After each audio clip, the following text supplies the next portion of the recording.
ಎಲ್ರಿಗೂ ನನ್ನ ನಮಸ್ಕಾರಗಳು. ವೇದವಸ ವೈಬ್ಸ್ ಚಾನಲ್ಗೆ ಸ್ವಾಗತ ಸುಸ್ವಾಗತ. ಇವತ್ತ ಸಂಡೇ ಅದರಿ ಸ್ವಲ್ಪ ಡಿಫ್ರೆಂಟ್ ಆದ ವಿಡಿಯೋ ನೋಡ್ರಿ. ಇವತ್ತಿನ ವಿಡಿಯೋ ನಿಮಗೆಲ್ಲ ಹ್ಯಾಂಗ್ ಅನಿಸ್ತು ಅಂತ ಹೇಳಿ ತಿಳಿಸೋದು ಮರಿಬೇಡ್ರಿ.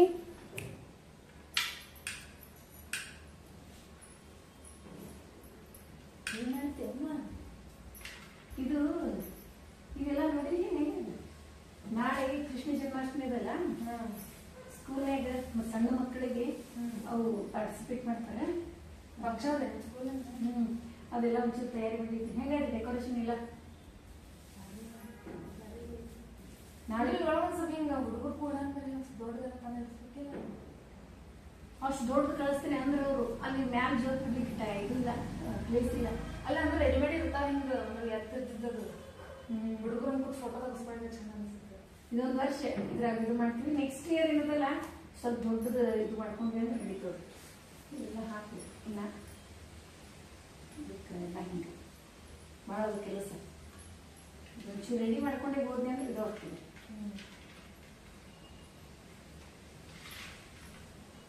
ಕೃಷ್ಣ ಜನ್ಮಾಷ್ಟಮಿ ಅದಕ್ಕೆ ಆಚರಣೆ ಮಾಡ್ತಾರೆ ನಾಳೆ ಅಂದ್ರೆ ಈಗ ಭಾದ್ರಪದ ಮಾಸ ನಡುವೆ ಇಲ್ಲಪ್ಪಿ. ಭಾದ್ರಪದ ಮಾಸನಾಗ ಅಷ್ಟಮಿ ತಿಥಿ ಕೃಷ್ಣ ಜನ್ಮಾಷ್ಟಮಿ ಅಂದ್ರೆ ಕೃಷ್ಣನ ಜನನ ಆಗಿದೆ. ಅದ್ರ ಸಲುವಾಗಿ ಕೃಷ್ಣ ಜನ್ಮಾಷ್ಟಮಿ ಆಚರಣೆ. ಕೃಷ್ಣ ಜನ್ಮಗಿದ್ದು ಸಂತೋಷದಿಂದ ಇಲ್ಲಿ ಒಂದು ವಿಜೃಂಭಣೆಯಿಂದ ಆಚರಣೆ ಮಾಡೋದು ಕೃಷ್ಣ ಜನ್ಮಾಷ್ಟಮಿ ಹಬ್ಬನೇ. ಕೃಷ್ಣ ಜನ್ಮಾಷ್ಟಮಿ ಆಚರಣೆ ಎಲ್ಲಾ ಕಡೆನೇ ಮಾಡೋದಪ್ಪಿ. ಕೃಷ್ಣ ಪರಮಾತ್ಮನೇ ಒಂದು ಇಡೀ ಹಂಗ ಲೆಕ್ಕ ಹಾಕಿ ನೋಡಿರ್ತತಿ. ಅಂದ್ರೆ ಕೃಷ್ಣನೇ ಬೇರೆ ಬೇರೆ ಅವತಾರಗಳು. ಗೋವಿಂದ, ನಾರಾಯಣ, ಏನ್ ಹೇಳ್ತೀವಲ್ಲ, ವೆಂಕಟರಮಣ, ಇವೆಲ್ಲ ಕೃಷ್ಣನ ಅವತಾರಗಳಪ್ಪಿ. ವಿಷ್ಣು 8ನೇ ಅವತಾರ ಕೃಷ್ಣಂದು. ವಿಷ್ಣುವಿನ 8ನೇ ಅವತಾರ ಕೃಷ್ಣ. ವಿಷ್ಣುವಿನ ಅವತಾರನೇ ಬೇರೆ ಬೇರೆ ಬೇರೆ. ಇದು 8ನೇ ಅವತಾರ ಕೃಷ್ಣ ಪರಮಾತ್ಮ. ನಾಳೆ ದಿವಸ ಹುಟ್ಟಿದ್ದು ಅದೇ ಮಂತ್ರ ನೋಡಮ್ಮ.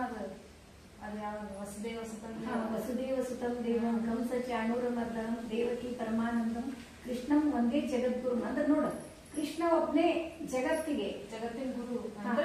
ಜಗತ್ತಿಗೆ ದೊಡ್ಡ. ಇನ್ನ ಒಂದು ಇದ್ರೊಳಗೆ ನೋಡ್ರೇನಪ್ಪಿನಿ, ವಸುದೇವ ಸುತಂ ದೇವಂ ಕಂಸ ಚಾಣೂರ ಮರ್ದನಂ. ಕೃಷ್ಣ ಪರಮಾತ್ಮ ಯಾಕೆ ಹುಟ್ಟಿ ಬಂದ? ಕೃಷ್ಣ ಇವ ಯಾರು? ಕಂಸ ರಾಕ್ಷಸನನ್ನ ವರ್ಧನೆ ಮಾಡ್ಲಿಕ್ಕೆ. ನೋಡ ಅದ್ರೊಳಗೆ ಬಂದ ಸೆಂಟೆನ್ಸ್ ನಾಗೆ ಎಲ್ಲ ಸ್ತೋತ್ರದೊಳಗೆ ಅಷ್ಟದ. ಅಂದ್ರೆ ಸಂಹಾರ ಮಾಡಲಿಕ್ಕೆ, ದುಷ್ಟ ಸಂಹಾರಕ್ಕಾಗಿ ಕೃಷ್ಣ ಪರಮಾತ್ಮ ಹುಟ್ಟಿ ಬಂದ. ಅದಕ್ಕ ದುಷ್ಟರ ಸಂಹಾರ. ಈ ಕಲಿಯುಗದೊಳಗ ಕಲಿ ಪ್ರಭಾವ ಬಹಳ ಅದ. ಈಗ ನಾವು ಇವೆಲ್ಲ ಏನ್ ಆಚರಣೆಗಳು ಬರ್ತಾವಲ್ಲಪ್ಪಿ. ಈಗ ನೋಡಿ, ನಾಳೆ ಕೃಷ್ಣ ಜನ್ಮಾಷ್ಟಮಿ. ಕೃಷ್ಣ ಜನ್ಮಾಷ್ಟಮಿ ಆಚರಣೆ ಅಂತ ತಗೊಂಡಾಗ ಹೆಂಗಿರ್ತದ? ಆಚರಣೆ ಹೆಂಗ್ ಮಾಡ್ಬೇಕು? ಬರೀ ಒಂದು ಕೃಷ್ಣ ಪೂಜೆ ಮಾಡಿಬಿಟ್ರೆ ಆಯ್ತು. ಅದು ಎಲ್ಲ ಕ್ವಶನ್ ಬಹಳ ಇರ್ತಾವ. ಹಂಗ ನಾವು ಎಲ್ಲಾರೇ ಹುಡುಕೋಕ್ಕಿಂತ ಒಂದು ಜನರಲಿ ಒಂದು ಥಿಂಕ್ ಮಾಡಿದ್ರೆ ನಮ್ಗೆ ಗೊತ್ತಾಗ್ಬಿಡ್ತದ. ಅಂದ್ರೆ ಇವೆಲ್ಲ ಯಾಕಪ್ಪ ಹಬ್ಬಗಳ ಆಚರಣೆ ಇದ್ದು? ಕೃಷ್ಣ ಜನ್ಮಾಷ್ಟಮಿ ಒಂದೇ ಒಂದು ವಿಶೇಷತೆಯನ್ನ ನಾವು ನೋಡ್ಬೇಕಂದ್ರಪ್ಪಿ, ಕೃಷ್ಣ ಪರಮಾತ್ಮನ ನಾವು ನಾಳೆ ಒಂದು ದಿವಸ ಅಂದ್ರೆ ಅವ ಹುಟ್ಟಿದ ದಿವಸ ಮುಂಜಾನೆಯಿಂದ ಸಂಜೆ, ಇದನ್ನ ಆಕ್ಚುಲಿ ಏಕಾದಶಿ ವ್ರತ ಅಂತ ಹೇಳ್ತೀವಪ್ಪಿ. ಒಬ್ಬೊಬ್ರ ಆಚರಣೆ ಅಂದ್ರೆ ಬಹಳ ತಮ್ಮ ಶಕ್ತಿಯನ್ನ ತಮ್ಮಲ್ಲಿ ಪುಣ್ಯ ಗಳಿಸ್ಬೇಕು ಅನ್ನೋರು ಏನ್ ಮಾಡ್ತಾರೆ ಗೊತ್ತೇನೆ? ಏಕಾದಶಿ ವ್ರತ ಆಚರಣೆ ಮಾಡ್ತಾರೆ. ಅಂದ್ರೆ ಇವತ್ತು ಕೂಡ ಒಂದೇ ಹೊತ್ತು ಊಟ ಮಾಡ್ತಾರಪ್ಪಿ ಅವರು, ದಶಮಿ ತಿಥಿ ಇದ್ದಂಗೆ ಇವತ್ತು ಕೂಡ.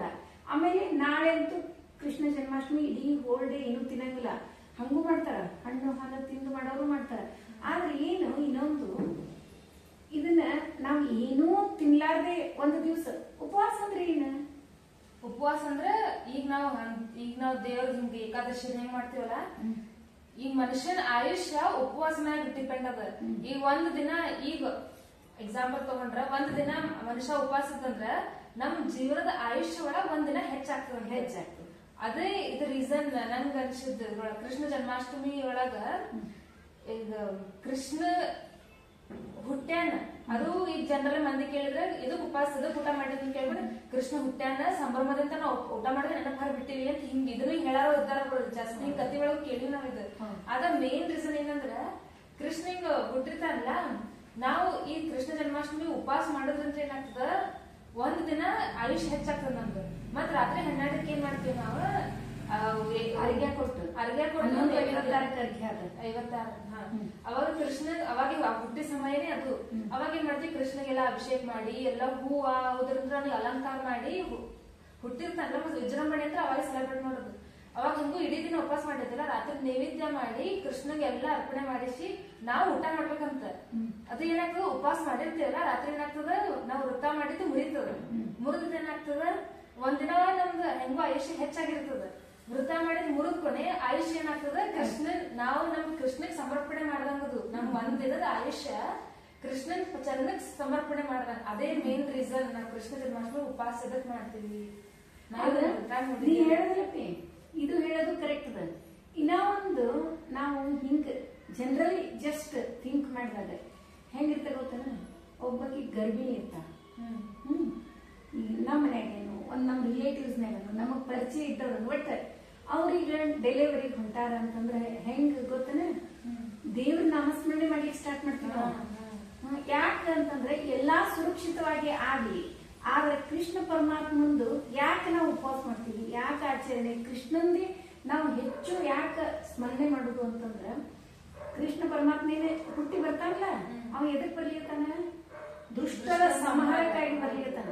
ಅದಕ್ಕ ಈಗೇನು ಕಲಿಯುಗದೊಳಗ ದುಷ್ಟರು ಹೆಚ್ಚಾಗ್ಲಿತಾರ, ಅವ್ರನ್ನ ಸಂಹಾರ ಮಾಡ್ಲಿಕ್ಕೆ ಕೃಷ್ಣ ಪರಮಾತ್ಮ ಅವತರಿಸ್ಲಿ. ಯಾಕೆ ವರ್ಷ ವರ್ಷ ನಾವು ಆಚರಣೆ ಮಾಡುದು, ಇದಕ್ಕೆ ಅರ್ಥ ನೋಡಿ ಎಷ್ಟಿರ್ತಾವ. ಈಗ ನೀ ಹೇಳಿದ್ದು 100% ರೈಟ್ ಅನಿಸ್ತದ. ಯಾಕಂದ್ರೆ ನೀ ಹೇಳೋದು ಹೆಂಗ ಅನಿಸ್ತು, ನಾವು ಉಪವಾಸ ಮಾಡ್ತೀವಿ, ಒಂದು ದಿವಸ ಆಯುಷ್ಯ ಹೆಚ್ಚು. ಉಪವಾಸಕ್ಕೆ ಯಾಕೆ ಏಕಾದಶಿ ವ್ರತಗಳನ್ನ ಮಾಡ್ಯಾರ, ಆಯುಷ್ಯ ವೃದ್ಧಿಗಾಗಿ, ಅದು ಆರೋಗ್ಯ ವೃದ್ಧಿಗಾಗಿ, ನಮ್ಮ ಆಯುಷ್ಯ ಆರೋಗ್ಯ. ಅದು ಏಕಾದಶಿ ವ್ರತವನ್ನ ನಾವು ನೀರು ಕುಡಿಲಾರ್ದ ಮಾಡಿದ್ವಿ ಅಂದ್ರೆ ನಮ್ಗೆ ಯಾವ್ದೇ ರೋಗಗಳು ಬರಂಗಿಲ್ಲ. ರೋಗಗಳು ಬರಂಗಿಲ್ಲ, ಮತ್ತೆ ಆಯುಷ್ಯ ಹೆಚ್ಚೋದಕ್ಕ ಒಟ್ಟು ಉಪವಾಸ ಇದ್ದಷ್ಟ. ಅಂದ್ರೆ ಹಂಗ ಕಂಟಿನ್ಯೂ ಉಪವಾಸ ಇರುವಂತಲ್ಲ, 15 ದಿವಸಕ್ಕೊಂದು ಒಂದು ಮಾಡೇಬೇಕಂತ. ಅದಕ್ಕೆ 15 ದಿವಸಕ್ಕೊಂದು ಏಕಾದಶಿ ವ್ರತ ಮಾಡ್ತೀವಿ. ಹಂಗ ಅದು ಕರೆಕ್ಟ್. ಆದ್ರೆ ಅದ್ರ ಪ್ರಕಾರ ನೋಡಿದ್ರ ಆ ಒಂದ್ ದಿವಸ ಆಯುಷ್ಯ ಹೆಚ್ಚಾಗಿರ್ತದ. ಆ ಹೆಚ್ಚಾಗಿದ್ದ ಆಯುಷ್ಯನ್ನ ನಾವು ನಮ್ ಕೃಷ್ಣ ಪರಮಾತ್ಮನ ಸಮರ್ಪಣೆ ಮಾಡ್ತೀವಿ. ಅಂದ್ರೆ ಪುಣ್ಯ ಗಳಿಸಿದ್ವಿ ಅಂತ, ಒಂದು ದಿವಸ ಪುಣ್ಯ ಅಷ್ಟೇ ನಮಗ ನಿನ್ನಿಂದ, ಯಾರಿಂದ, ಪರಮಾತ್ಮನಿಂದನೇ ನಮಗ್ ಸಿಕ್ತು ಅಂತ ಹೇಳಿ. ಆದ್ರೆ ಅದಕ್ಕೆ ತಕ್ಕಂಗ ನಾವು ಕೃಷ್ಣ ಪರಮಾತ್ಮನ ಧ್ಯಾನ ಮಾಡ್ಕೋತಿರ್ಬೇಕು. ಕೃಷ್ಣ ಜನ್ಮಾಷ್ಟಮಿ ಮೇನ್ ಕೃಷ್ಣನ್ ಧ್ಯಾನ, ಕೃಷ್ಣನ್ ಸ್ತೋತ್ರ ಮತ್ ಕೃಷ್ಣನ್ ಜಪದೊಳಗ ನಾವು ಇರ್ಬೇಕು. ವರ್ಷವಿಡೀ ಅಂತೂ ಮಾಡ್ಲಿಕ್ಕಾಗಿಲ್ಲ, ಅಟ್ಲೀಸ್ಟ್ ಈ ಟೈಮ್ನಾಗ್ರೆ ಮಾಡ್ಬೇಕು. ಕೃಷ್ಣನ್ ಮಾಡ್ಬೋದು. ಅದನ್ನ ಎಷ್ಟು ಚಂದ ಅನಿಸ್ತದ ನಮಗೆ ಅದು. ಹರೇ ರಾಮ್ ರಾಮ್ ರಾಮ ಹರೇ ಹರೇ, ಹರೇ ಕೃಷ್ಣ ಕೃಷ್ಣ ಕೃಷ್ಣ ಹರೇ ಹರೇ. ಮನಸ್ಸಾಪೂರ್ವಕವಾಗಿ ಅದ ಅಲ್ಲ ನೀನು. ಏನೋ ಒಂಥರ ಅದೇ ಕೃಷ್ಣ ಅನ್ನೋ ಹೆಸರಿನಾಗೆ ಏನೋ ಕೃಷ್ಣನು ರಾಮ ಇವ್ರು ಅಂದ್ರ ಇದು ಕಟ್ಟು ಕಥೆ ಅಲ್ಲ ಅನ್ನೋ ಹೆಸರೊಳಗೆ ಗೊತ್ತಾಗ್ತದೆ. ಇದು ಕಟ್ಟಿ ಕತೆ ಏನೋ ಯಾರೋ ಒಂದು ಕತೆ ಹೇಳಿರ್ತಾರ, ಅದೇನ್ ರಾಮ ಅದೇನ್ ಕೃಷ್ಣ ಹಿಂಗ್ ಬರಂಗಿಲ್ಲ ಅಲ್ಲ. ಎಷ್ಟು ಚಂದ ಅನಿಸ್ತದ. ಈಗ ಇದು ನೋಡು ಸ್ತೋತ್ರ. ನಾಳಿನ ದಿವಸ ಸ್ತೋತ್ರ ಹೇಳೋಕ್ಕಿಂತ ಮುಂಚೆ ಇದೊಂದು ಕತೆ. ಈಗ ನೀ ಅಂದೇಲಪ್ಪಿ, ಈಗ ರಾತ್ರಿ ತನಕ ಅಂದ್ರೆ 156 ಕೃಷ್ಣನ ಹುಟ್ತಾನಲ್ಲ, ಕೃಷ್ಣನ ಜನ್ಮ ಆಗ್ತಿರ್ಲ, ಅಲ್ಲಿವರೆಗೆ ನಾವು ಉಪವಾಸ ಇರ್ತೀವಿ.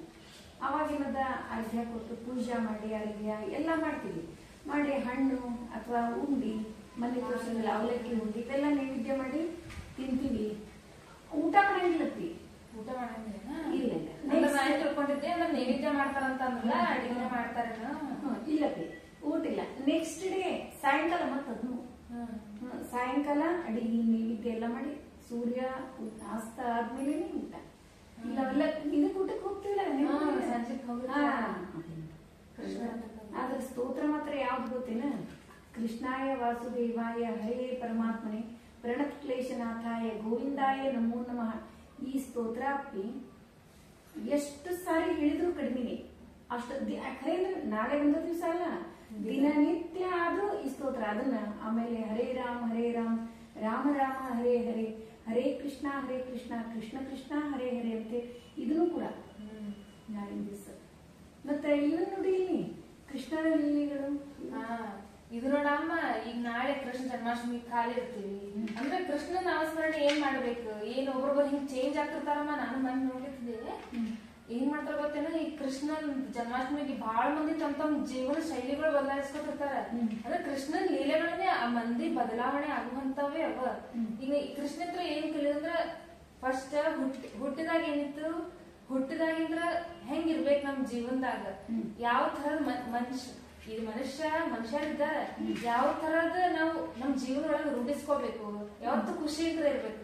ಈ ಮನುಷ್ಯರ ಏನೇನೋ ವಿಚಾರಗಳು, ಒಬ್ಬರ ಮನುಷ್ಯ ಅಂದ್ರೆ ವಿಚಾರಣೆ ಒಬ್ಬರಿಗೊಬ್ರು ಸೇಮ್ ಇರಂಗಿಲ್ಲ. ನಮ್ದು ವಿಚಾರಣೆ ಮನೋಭಾವನೆ ಚಲೋ ಇಟ್ಕೊಂಡ್ ಹೋಗ್ಬೇಕು, ಎಲ್ಲರಿಗೂ ಚಲೋ ಮಾಡ್ಕೋತ ಹೋಗ್ಬೇಕು, ಖುಷಿಯಿಂದ ಇಡ್ಬೇಕು ಮತ್ತೊಬ್ರಿಗೆ. ಶ್ರೀಕೃಷ್ಣ ಬಾಲ್ಯ ಅವಸ್ಥೆ ಒಳಗೆ ಅದೇ ನೋಡಿವಲ್ಲ, ಎಲ್ಲ ಮುದುಕರು ಸರಿ ಕೃಷ್ಣನ ಹುಡುಕ್ತಾರ, ಮತ್ತೆ ಅವ್ರ ಮನೆಗೆ ಬೆಣ್ಣಿ ಕಳು ಮಾಡ್ತಿದ್ದ, ಅವ್ರ ಸಿಟಿ ಬರ್ತಿದ್ದಿಲ್ಲ. ಒಟ್ಟ ಮಂದಿ ಖುಷಿ ಪಡುವಂತ ಇರ್ಬೇಕಂತ ಬಾಲ್ಯದಿಂದ ಅದು ಕಲಿತೀವಿ. ಆಮೇಲೆ ನಾವು ನಡುವಿನೊಳಗೆ ಏನ್ ಕಲಿತೀವಿ, ಧರ್ಮದಿಂದ ಇರ್ಬೇಕು, ಧರ್ಮದ ಹಾದಿ ಒಳಗ್ ನಡಿಬೇಕು. ಆಮೇಲೆ ಭಕ್ತಿ, ಮತ್ತೊಬ್ರಿಗೆ ರೆಸ್ಪೆಕ್ಟ್, ಇದನ್ನ ನಾವು ಜೀವನದಾಗ ಬಹಳ ರೂಢಿಸ್ಕೋತಾರ. ನಾಳೆ ಕೃಷ್ಣ ಜನ್ಮಾಷ್ಟಮಿ ಬಹಳ ಮಂದಿ ಚೇಂಜ್ ಆಗಿದೆ. ಆಮೇಲೆ ಮೂರನೇದೊಳಗೆ ಏನಂದ್ರ ಮೇನ್ ಪಾತ್ರ ಭಗವದ್ಗೀತಾ. ಅಂದ್ರೆ ಏನ, ಕೃಷ್ಣ ಅರ್ಜುನಗ ಏನೇನ್ ಉಪದೇಶ ಕೊಟ್ಟಾನ, ಆಮೇಲೆ ಯಾವ ತರ ಇರ್ಬೇಕು ಮನುಷ್ಯ, ಮನುಷ್ಯ ಈ ಮನುಷ್ಯ ಜೀವಿ ಈ ಹುಟ್ಟೆದ್ಮ್ಯಾಗ ಅವನ ಈ ಪಾಪ ಕರ್ಮ ಎಲ್ಲ ಮತ್ತೆ ನಿಶ್ಚಯ ಆಗ್ಬಿಟ್ಟಿರ್ತದ ಭಗವಂತನಿಂದ. ಅದು ಮನುಷ್ಯ ತನ್ನ ಏನೇ ಆಗಿ ಭಗವಂತ ಏನೇ ಬರೋ ಕಳಿಸ್ತಾನ ಅದೇ ಆಗುದೇ ಇರ್ತದ. ಆದ್ರೆ ಮನುಷ್ಯ ತಿಳುವಳಿಕೆ ಯಾವಾಗ ದೇವ್ರು ನಮ್ದ್ರೊಳಗೆ ತಿಳುವಳಿಕೆ ಹಾಕ್ಯಾನಂದಾಗ ಹೆಂಗ್ ರೂಢಿಸ್ಕೋಬೇಕು, ಹೆಂಗೆ ಧರ್ಮದ ಹಾದಿಗಳಿರ್ಬೇಕು, ಕೃಷ್ಣ ಹೆಂಗ ಅರ್ಜುನಗ ಧರ್ಮದ ಹಾದಿಗಳೆಲ್ಲ ಹೇಳ್ಯಾನಲ್ಲ, ಅದನ್ನ ನಾವು ರೂಢಿಸ್ಕೋಬೇಕು. ಆದ್ರೂ ರೂಢಿಸ್ಕೋತಾರ ಮುಂದಿನೊಳಗೆ. ಇದ್ರೊಳಗೆ ಮತ್ತೆ ಎರಡು ನೀ ಹೇಳದಿ ಕರೆಕ್ಟ್. ಇದು ಭಗವದ್ಗೀತಾ. ಭಗವದ್ಗೀತಾ ಭಾಗವತ್ ಅಂತ ಹಿಂಗ್ ಎರಡು ಬರ್ತಾವಮ್ಮ. ಎಲ್ಲರೂ ಎರಡು ಸೇಮ್ ಅಂತ ಅನ್ಕೊಂಡ್ಬಿಟ್ಟಿದಾರ ಜಾಸ್ತಿ ಜನ. ಭಾಗವತ್ ಒಳಗ ಸಣ್ಣ ಸಣ್ಣ ಕೃಷ್ಣ ಸಣ್ಣವಿದ್ದಾಗ ಏನ್ ಲೀಲೆಗಳಾಗಿರ್ತಾವಲ್ಲ, ಜಾಸ್ತಿ ಪುರಾಣ ಒಳಗೆಲ್ಲ ಅದೇ ಹೇಳ್ತಾರ. ನಾವಲ್ಲಿ ಪುರಾಣ ಹೋಗಿರ್ತೀವಲ್ಲ, ಭಾಗವತ ಪುರಾಣ ಭಾಗವತ ಮಾಡ್ತೀವಿ ಅಂತ ನೋಡ, ಭಾಗವತ ಪುರಾಣದ ಕೃಷ್ಣನ್ ಲೀಲೆಗಳು ಹೇಳ್ತಿರ್ತಾರ. ಭಗವದ್ಗೀತಾ ಗೀತಾ ಹೇಳಂಗಿಲ್ಲ ಜಾಸ್ತಿ. ಗೀತಾ ಇಂಪಾರ್ಟೆಂಟ್. ಗೀತಾ ಅಂದ್ರೆ ಪರ್ಸನ್ ಚೇಂಜ್ ಮಾಡೋದಂದ್ರೆ ಗೀತಾ. ಕೃಷ್ಣನ್ ಬಾಲ್ಯಾವಸ್ಥೆ ಖುಷಿ ಪಡ್ತೀವಿ, ಕೃಷ್ಣ ಹಂಗಿದ್ದ ನೋಡಿ ಎಷ್ಟ್ ಚಂದನ ಹಂಗಲ್ಲ, ಇದಕ್ ಮಜಾ ಬರ್ತ ಕೇಳ್ಲಿಕ್ಕೆ. ಕೃಷ್ಣ ಚಂದ ಇದ್ದಾಗ ಅಂದ್ರ ಲೀಲೆಗಳನ್ನು ಹಂಗೆ ಹೋಗ್ಬಿಡಿ, ಕೃಷ್ಣ ಸಣ್ಣ ಇದ್ದಾಗ ಕಮ್ಮಿ ಇಲ್ಲ. ಖರೆ ಮೇನ್ ಮನುಷ್ಯ ಜೀವಿ ಈಗ ದೊಡ್ಡ ತಿಳುವಳಿಕೆ, ಈಗ ತಿಳುವಳಿಕೆ ಬರುವ ಏಜ್, ತಿಳುವಳಿಕೆ ಬಂದಿದ್ದ ಏಜ್ ನಮ್ಗಿದ. ಅವಾಗ ನಮಗ್ ಭಾಗವತ ಇಂಪಾರ್ಟೆಂಟ್, ಅದನ್ನು ಇಂಪಾರ್ಟೆಂಟೇ, ಅದಕ್ಕೂ ನಾವು ಗೌರವಿಸ್ತೀವಿ. ಆದ್ರ ಭಗವದ್ಗೀತಾ ಮನುಷ್ಯನ್ ಚೇಂಜ್ ಮಾಡುವಂತ. ಇನ್ನೊಂದು ನೋಡಿ, ನೀ ಹೇಳಿ ಏನಂದಿ, ನಾವು ಹುಟ್ಟಕ್ಕಿಂತ ಮುಂಚೆನೆ ಎಲ್ಲಾ ಭಗವಂತ ನಿಶ್ಚಯ ಮಾಡಿರ್ತಾನ. ಕೆಲವೊಂದು ರಾಂಗ್ ಅನಿಸ್ತದ, ನಿಶ್ಚಯ ಕರೆಕ್ಟ್. ಹುಟ್ಟು ಸಾವು ಭಗವಂತ ನಿಶ್ಚಯ ಮಾಡಿರ್ತಾನ. ನಡುವಿನ ಜೀವನ ಹೆಂಗ್ ಬದಕ್ಬೇಕು ನಮಗ್ ತೋರಿಸಿರ್ತಾನೆ. ಈಗ ಸದ್ಯಕ್ಕೆ ನೋಡಿ ಎಷ್ಟೋ ಮಂದಿ ಅಂತಾರ ನಮ್ ನಸೀಬಾಗ ಇದ್ದದಾಗ್ತ ಅಂತೀವಿ, ಆದ್ರೆ ಮುಂದೆ ಈ ಭಾವಿ ಇದಂತ ನಂಗೆ ಗೊತ್ತಿದ್ರು ಕಣ್ಣು ಮುಚ್ಕೊಂಡು ಹೋಗ್ತಾನ ಬೀಳಾಡ್ತೀವಿ. ಅದನ್ನ ನಮ್ ದೇವ್ರ ನಮ್ ತಲೆಯಾಗ ಹಾಕಿರ್ತಾನ, ಬುದ್ಧಿ ಕೊಟ್ಟಿರ್ತಾನ ಅಂದಾಗ ನಮ್ ಕೈಯಾಗಿರ್ತದಲ್ಲ. ಹಂಗ ನಾವು ಈಗೆಲ್ಲ ಈಗ ಅದನ್ನೇ ಭಗವದ್ಗೀತಾ ನಮ್ಗೆ ಇದನ್ನೆಲ್ಲಾ ತಿಳಿಸ್ತದ. ಜೀವನ ಹಾದಿ ತಿಳಿಸ್ಕೊಡ್ತಾರ ಭಗವದ್ಗೀತಾ ಒಂದೇ ವರ್ಣ. ಈಗ ಒಂದು ಮಾನವ ಜನ್ಮ ಬಂದದಂದ್ರೆ ಎರಡಕ್ಕೂ ಬಂದದ. ನೀವ್ ಒಳ್ಳೇದು ಮಾಡಿ ಕಳಿಸ್ಬೋದು, ಕೆಟ್ಟದ್ದು ಬಳಸ್ಬೋದು. ಈ ಮಾನವ ಜನ್ಮ ದೊಡ್ಡದು ಅಂತ ಹಾಡು ಬರ್ತದ ನೋಡು, ಎಷ್ಟು ಅರ್ಥಪೂರ್ಣ ಅಂದ್ರೆ ಮಾನವ ಜನ್ಮ ಯಾಕೆ ದೊಡ್ಡದು ಎಲ್ಲ ಗೊತ್ತಾಗ್ತಿರ್ತದ ನಮ್ಗೆ. ಈಗ ನಾವ್ ಮಾಡಿದ ಸಾಧನೆ ಪ್ರಾಣಿಗಳು ಮಾಡ್ಲಿಕ್ಕೆ ಆಗಂಗಿಲ್ಲ, ಯಾಕಂದ್ರೆ ಮೊದ್ಲೇ ಮಾತು ಬರಂಗಿಲ್ಲ. ಸೆಕೆಂಡ್ ಅಂದ್ರೆ ಅವ್ರಿಗೆ ಎಕ್ಸ್ಪ್ರೆಷನ್ ಏನೂ ಇರಂಗಿಲ್ಲ. ಮತ್ತೆ ನಾವು ಏನು ಬೇಕಾದ್ರೂ ಸಾಧನೆಯನ್ನು ಮಾಡ್ಬೋದು. ಅದಕ್ಕೆ ಮಾನವಾಗಿ ಹುಟ್ಟಬೇಕಾದ್ರೆ ಬಹಳ ಪುಣ್ಯ ಬೇಕು. ಅದನ್ನ ಸುರಕ್ಷಿತವಾಗಿ ಕರೆಕ್ಟ್ ಆದ ವೇ ಒಳಗೆ ಹೋಗ್ಬೇಕಾದ್ ನಮ್ ಧರ್ಮ ಇರ್ತದ. ಈಗ ನಾವು ಬಹಳ ಮಂದಿ ಎಷ್ಟು ಅಡ್ಡ ನಿಮ್ಮಂತ ಹುಡುಗರು ಅಂತೂ ನಮ್ಯ ಈಗ ಎಷ್ಟು ಕೇಸ್ ಕೇಳಿರ್ತೀವಿ. ಈಗ ಮನೆ ಕೋಲ್ಕತ್ತಾ ಕೇಸ್, ಉತ್ತರಾಖಂಡ್, ಬೆಂಗಾಲ್ ಒಳಗೆ ಎಷ್ಟು ಕೇಸ್ ಅದು. ಇದೇ ಕಲಿಯುಗ ಈಗ ಹಂಗೆ ಸ್ಟಾರ್ಟ್ ಆಗ್ಯದ. ಘೋರ ಕಲಿಯುಗ ಮುಟ್ಲಿಕ್ಕಪ್ಪ ಅಂತ ಅನಿಸ್ತದ ನಮ್ಗ. ಅಂದ್ರೆ ಇವೆಲ್ಲ ಭಗವದ್ಗೀತಾ ಒಳಗೆ ಆಲ್ರೆಡಿನೇ ಅದ. ಕೃಷ್ಣ ಅರ್ಜುನ ಆಲ್ರೆಡಿ ಉಪದೇಶ ಮಾಡ್ಯಾನಲ್ಲ. ಈಗ ಅದನ್ನ ತಿಳ್ಕೊಂಡು ನಾ ಖರೆ ಅಂದ್ರೆ ನನಗೆ ಹೆಂಗ ಗೊತ್ತೇನ, ಈ ಭಗವದ್ಗೀತಾ ಅದೆಲ್ಲ ಒಂದ್ ಸಬ್ಜೆಕ್ಟ್ ಇಡ್ಬೇಕು ಅಂದ್ರೆ ಈ ಮಾಡ್ಯಾರ ಬಾಳ ಚೇಂಜ್ ಮಾಡ್ಯಾರ. ಯುಪಿ ಒಳಗ್ ಮಾಡ್ಯಾರತಿ, ನಮ್ ಕರ್ನಾಟಕದಾಗ ಇನ್ನ ಇಲ್ಲ. ರೂಢಿಸ್ಬೇಕು ಭಗವದ್ಗೀತೆ. ನೋಡ್ಲಿ MA ಒಳಗ ಭಗವದ್ಗೀತಾ ಮಾಸ್ಟರ್ ಮಾಡ್ಕೊಳಕ್ ಬಿಟ್ಟಾರ. ಈಗ MA ಒಳಗ ಅದೇ ಕೆಲವು ಮಂದಿ ಅಷ್ಟ ಮಾಡ್ಕೊತಾರ, ಎಲ್ಲಾರ್ಗಿನೇ ಟಚ್. ನಂದೇನ ಈಗ ಒಂದ್ 50 ಹುಡುಗರು ನಡೀತಾರ ಒಂದು ಕ್ಲಾಸ್ ನಲ್ಲಿ. ನಾ ಇದನ್ನ ಹೇಳಿದ್ರ ಒಂದ್ 30 ಮಂದಿಗೆ ತಟ್ತಲ್ಲ, ಹಂಗಾಗ್ಬೇಕು. ಈಗ ಇಂಟ್ರೆಸ್ಟೆಡ್ ಅಂದ್ಕೂಡಲೇ ಡಿಗ್ರಿ ಡಿಗ್ರಿ ಆದ್ಮೇಲೆ ಇಂಟ್ರೆಸ್ಟೆಡ್ ನಂಗೆ ಅದ್ರ ಬಗ್ಗೆ ಏನು ಗೊತ್ತಿರಂಗಿಲ್ಲ, ನಾ ಲೈನಿಗೆ ಹೋಗಲ್ಲ, ಹಂಗಾಗ್ಬಿಟ್ಟದ. ಈಗ ನೋಡಮ್ಮ ನಮ್ ದೇಶದ ಕಲ್ಚರ್ ಇದೆಲ್ಲ ಕೃಷ್ಣ ಎಲ್ಲ ನಂಬುದಂದ್ರೆ ಮೇನ್ ನಮ್ ದೇಶದಾಗ ಜಾಸ್ತಿ ದೇವ್ರು ನಂಬುದು, ಬೇರೆ ದೇಶದಾಗ ನಂಬುದಿಲ್ಲ. ಆದ್ರೆ ಈಗ ಬೇರೆ ದೇಶದವ್ರೆ ಭಗವದ್ಗೀತೆ ಎಷ್ಟೋ ಜನ ಓದಿ ವೃಂದಾವನ ದ್ವಾರಕ ಒಳಗೆ ಹೆಂಗಿದಾರಲ್ಲ. ಹೌದು, ಅಲ್ಲಿ ಎಲ್ಲ ಮಾಡಿದ್ರೆ ಕೃಷ್ಣನ ಸ್ತೋತ್ರ ಎಲ್ಲ ಅಲ್ಲಿ ಫಾರಿನರ್ಸ್ ಜಾಸ್ತಿ, ಇಲ್ಲಿ ಹಿಂದಿಯವ್ರಕಿನ. ಹೌದು, ಅವರೆಲ್ಲ ಉಳಿಸ್ಕೊಂಡು ನಮ್ ಜೀವನ ಬದಲಾಯಿಸ್ಕೊಂಡಾರ. ಹಾಗಿದ್ದು ನಮ್ಮ ಮನೆಗೆ ನಾಳೆ ನಾವು ಉಪವಾಸ ಕಟ್ ಮಾಡಿದ್ರು, ಕಟ್ ಮಾಡಿಬೇಕು. ಇಷ್ಟೆಲ್ಲ ಗೊತ್ತಿದ್ರು ಮಾಡಿಕಂದ್ರ ನಮ್ದು ಇದು ಆಗ್ತದೆ. ಮನುಷ್ಯ ಗೊತ್ತಿರ್ಲಾರ್ದಾಗ ಮಾಡ್ಲಿಕ್ಕಂದ್ರ ಅದೇನೋ ಕೌಂಟ್ ಆಗುದಿಲ್ಲ. ನನ್ನ ಅನಿಸಿಕೆ ಒಳಗ ಈಗ ಅವ್ನಿಗೆ ಏನೂ ಗೊತ್ತಿರಂಗಿಲ್ಲ, ಅವ್ ಮಾಡ್ಲಿಕ್ಕಂದ್ರ ಅವ್ನಿಗೆ ಏನೋ ಪಾಪ ಇಲ್ಲ ಅಂತ ನನಗ ಅನಿಸ್ತದ. ಅದೆಲ್ಲೋ ಒಂದ್ ಕಡೆ ಸಣ್ಣ ಕೌಂಟ್ ಆಗಿರ್ತದ. ಅಲ್ಲ ಗೊತ್ತು ಮಾಡ್ಕೋಬೇಕು, ಗೊತ್ತಿಲ್ಲ ಪಾಪ ಅಲ್ಲ, ಪಾಪ ಇದ್ದೇ ಇರ್ತದ. ಗೊತ್ತಾದ್ಮ್ಯಾಗ ನಾವು ಉಳಿಸ್ಕೊಂಡಿಲ್ಲ ಅಂದ್ರೆ ನಮ್ ಪಾಪ. ಈಗ ಒಂದಿಷ್ಟು ಎಷ್ಟೊಂಡ್ ಮಂದಿ ದಿನ ಸಂಜೆ ಆಯ್ತಂದ್ರೆ ಪುರಾಣಕ್ಕೆ ಹೋಗ್ತಾರ, ಹೋದ್ರ ಅವ್ರ ಜೀವಕ್ ಹೋಗ್ತಾರ. ಪುರಾಣಕ್ ಹೊಂಟ್ರ ಧಾಂಬಿಕತೆನೇ ಜಾಸ್ತಿ ಆಗ್ಬಿಡ್ತದ. ಆದ್ರೆ ಅವ್ರ ಜೀವನದಾಗ ಹೆಂಗಿದ್ದಾರ, ರೂಢಿಸ್ಕೊಂಡಾರೋ ಇಲ್ಲ. ಅದು ಉಲ್ಟಾ ದೊಡ್ಡ ಪಾಪ ಮಾಡಿದ್ರೆ ಗೊತ್ತಿದ್ದು ಮಾಡಿದ ಪಾಪ ಮತ್ತ ತಪ್ಪು ಮಾಡಿದ್ರೆ ಗೊತ್ತು ತಪ್ಪು ಮಾಡ್ದಂಗೆ ಅವ್ರು ನೋಡಿ. ಇದನ್ನೇ ಹಿಂಗೆ ಕೆಳಗೆ ಇಟ್ಬಿಡ್ತೀನಿ, ಬೆಣ್ಣೆ ಚೆಲ್ಲಿದಲ್ಲ ಹಿಂಗೆ ಚಲೋ ಅನ್ಸದ. ಇದೊಂದು ಚೂರು ಹಿಂಗೆ ಮ್ಯಾಲೆ ಡಿಸೈನ್ ಮಾಡ್ಕೊತೀನಿ. ಭಾಳ ಯಾವ ಇವ ಇಲ್ಲ ಚಂದ ಗೋಪಿಗೆಲ್ಲ ಬರ್ತಾರೆ. ಇದಕ್ಕೆ ಹಾಕ್ತೀನಿ, ನಡುವ ಕೃಷ್ಣ ಪರಮಾತ್ಮ ಇದನ್ನು